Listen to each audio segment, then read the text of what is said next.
Hey everybody, Bill Rippey, the boring old guy. Stand by for a fantastic interview with my favorite artist, Posie Grimm of Mortem Art, RVA.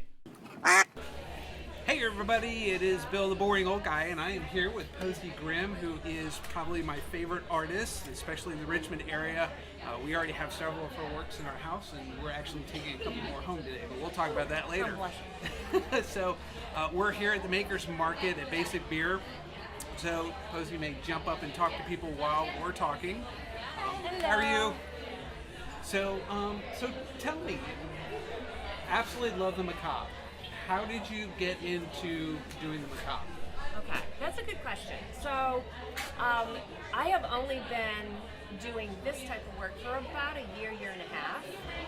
In the past, my work was really quite conservative, and I'm not a terribly conservative person. Okay. I did a lot of portrait work. People would have me do commissions of their children, memorializing pets who passed away, that sort of thing. And I love being able to give them a finished product that was meaningful to them, and that was great. But over time, I started having less and less joy in the experience. Really? Okay. Because it's a very stressful thing to do portraits, because obviously people they're expecting photorealism, and they should. Right. When you ask for permission, but that's a lot of pressure. Yeah. And so I found that I wasn't able to get in a flow state, if you know what I mean. Yeah. So hopefully everyone has something in their lives that sort of totally takes them away, and they lose sense of space and time, and they're in the zone. And that's what art is for me. Right. And that stress was taking away that joy for me. And so a really dear friend of mine said, you do such conservative work, but that's not necessarily who you are. Right. Why don't you do something that's a little bit more organic to you? Yeah. And so I thought about it, and I've always loved metaphysical, the human body. Halloween is my absolute favorite. Always has been. Yeah. Always have a huge theme party every year. And so I was like, you know what? Sure. Let's try something different. And I did. I started out doing mixed media on canvas, where I have a couple of examples of what that would be, like right there. And so I ended up having a house full of these skeleton canvases, which suits me just fine. Yeah. But let's try it out at a market and see if there's a demographic for this. And there is. People really like the subject matter. But I found right away that people would be disappointed when they had seen something online, they'd seen a canvas, and then they get to a market and it's sold. And so that's when I started doing prints and stickers. Smart. Yeah. And so now when people, someone will get an original. Most of my pieces start out that way, although some are just digital. But I can share it with the masses. That's awesome.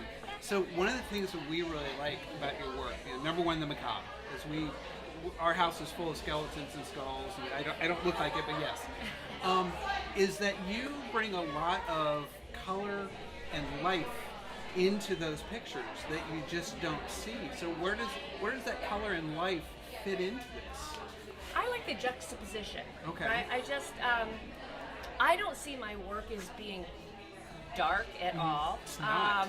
I mean, literally it's not, because I use a lot of bright colors, a lot of pastels, but I mean, we're all skeletons, right? Like that's not a horribly scary thing. We're all skeletons, and they're so inclusive, right? So when you see a skeleton, you're not seeing gender, you're not seeing, sexual identity or race or religion.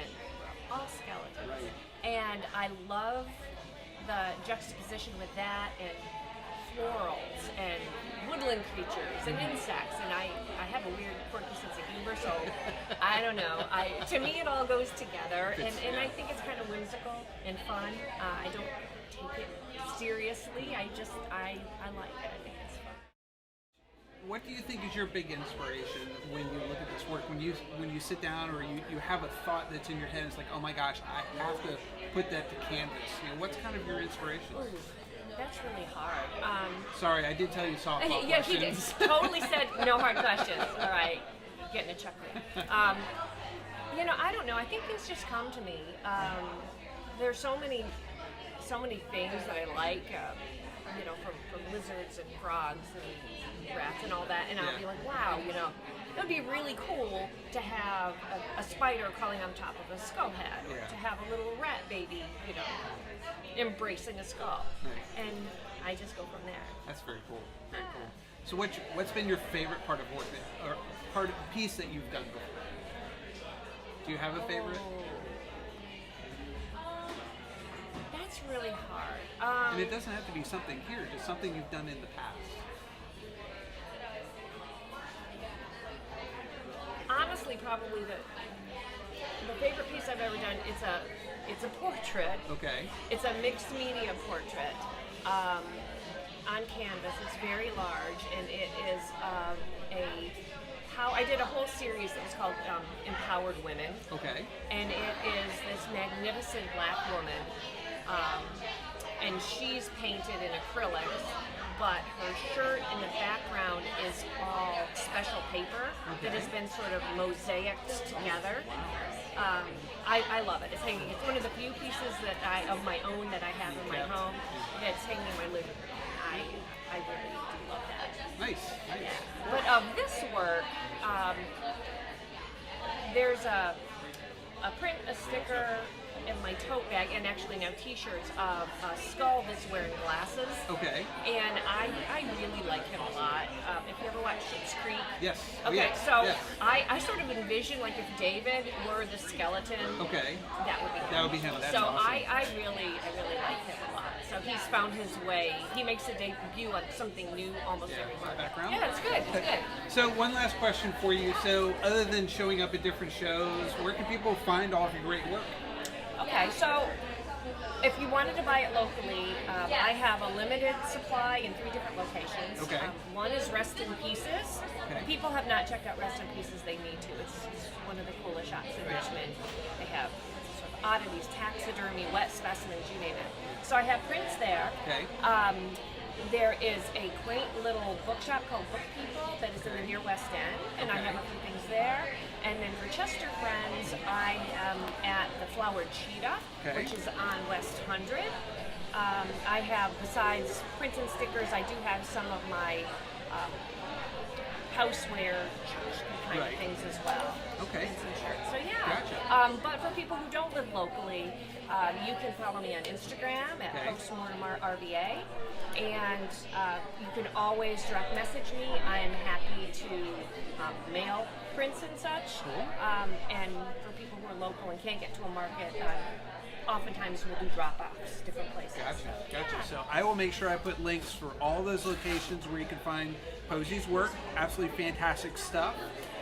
Thank you so much for having me.